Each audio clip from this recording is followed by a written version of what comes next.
In the previous video, we looked at the auxiliary equation method. We focused all of our attention to the quadratic case.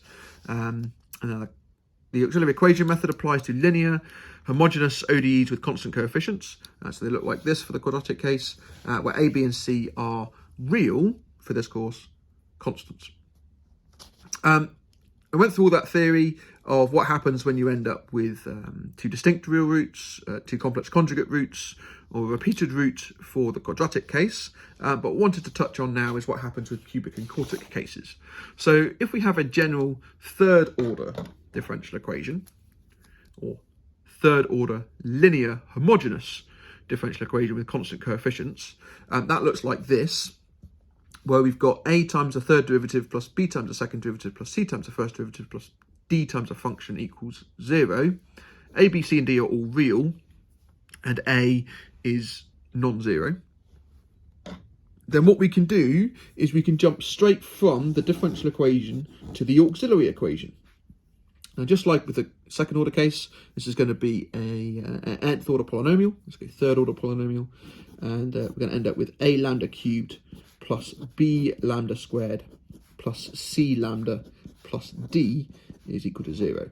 By the fundamental theorem of algebra, this cubic equation will have exactly 3 roots in the set of complex numbers. Okay, no more, no less, exactly 3.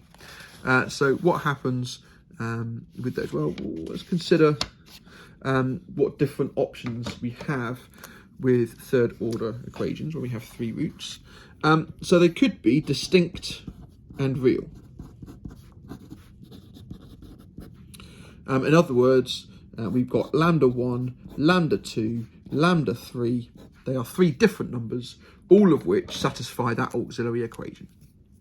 Now, when you've got such a case, then the general solution is going to be ae to the lambda 1x plus capital BE to the lambda 2x plus capital CE to the lambda 3x.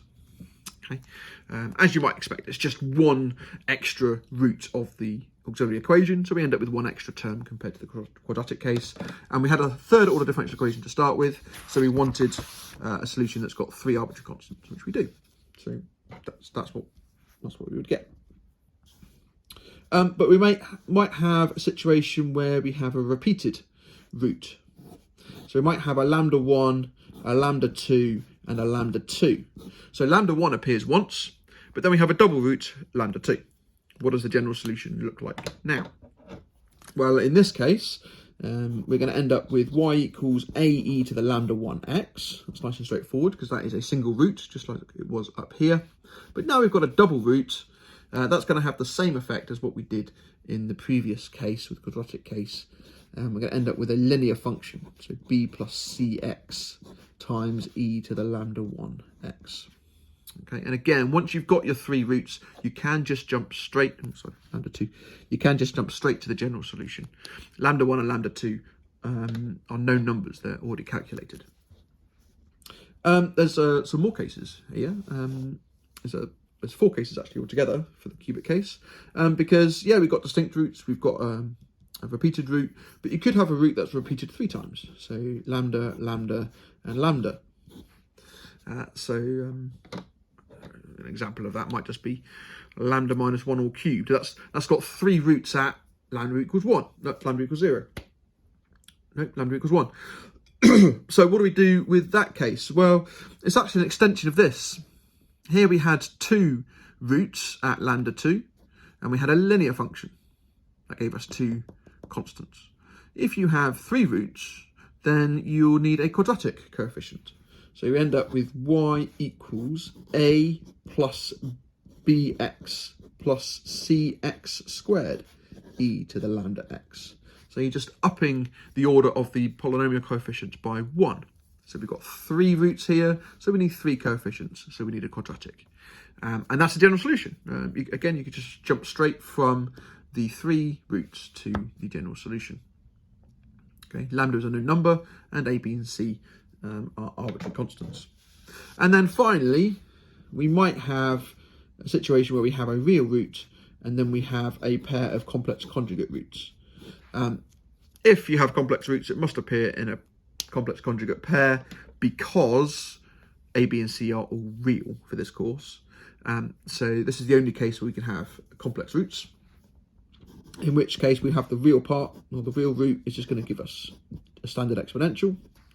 And then this imaginary or complex part is going to give us the sine and cosine bit that we looked at in the previous video. So it's going to be e to the alpha x into the cosine of beta x plus, coefficient, plus c times sine of beta x. Okay. And again, once you've got your three roots and you see that two of them are complex conjugates, then we can jump straight from those three roots to the general solution. Okay. Okay, so those are the cubic cases. Fourth order cases we will look at as well. This is the highest that you can get in on this course. You won't get more than a fourth order polynomial, although the vast majority of questions will only consider second order polynomials, so second order differential equations. But here we have a general fourth order differential equation, and the auxiliary equation here will be a quartic equation. In the set of complex numbers, this auxiliary equation will have exactly 4 roots in the set of complex numbers. So let's have a look at the different combinations that we can get. So we can get 4 distinct real roots. So lambda 1, lambda 2, lambda 3, and lambda 4, they are all real and they are all different from each other. And you can jump straight to the general solution, which I'm sure you can guess is going to be ae to the lambda 1x plus be to the lambda 2x plus ce to the lambda 3x plus de to the lambda 4x, where lambda 1, 2, 3, and 4 are known, you've calculated them, and a, b, c, and d are arbitrary. But we could have 2 distinct real roots and a double root. So we've got lambda 1 and lambda 2, they are distinct, and then lambda 3 is repeated. So what does this look like? Well, single roots give us a constant times this exponential, and then the double root is going to give us a linear times that exponential. Again, you might predict that. We could have 2 pairs of double real roots, in which case we're going to end up with 2 situations that look a little bit like that. So we've got a linear times an exponential with one of those roots, and then a different linear, c plus dx, with an exponential with the other one of those repeated roots. Okay, so each repeated root gets 2 arbitrary constants to go with it. There are 2 more cases which contain only reals. We could have a triple real root. So we saw this in the cubic case, in which case we're going to have ae to the lambda 1x. So there's only one of those, but there's 3 lambda 2s. So we're going to end up with a quadratic as a coefficient for that. Okay, exactly the same as the cubic case, except now we've also got this single root to add on. And then new to the quartic, we can have 1 quadruple real root. So if we have that situation, then you need a 4th coefficient. So we're going to have a cubic. So it's going to be a plus bx plus cx squared plus dx cubed times e to the lambda x. And that would be the general solution of that. Those are the 5 cases that contain only reals. We also have 4 cases where we can have some complex ones. So we could have a pair of complex conjugates and then 2 distinct reals. So in which case we're going to end up with our 2 distinct reals giving us an exponential.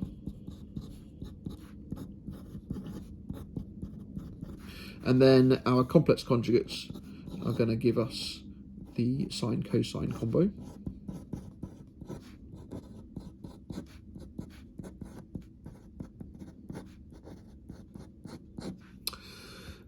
We could end up with a double real root and a pair of complex conjugates. So it's the same as above, except now we've got lambda 1 equals lambda 2. So in which case the general solution would be a linear function multiplied by my exponential. And then we still have this complex solution.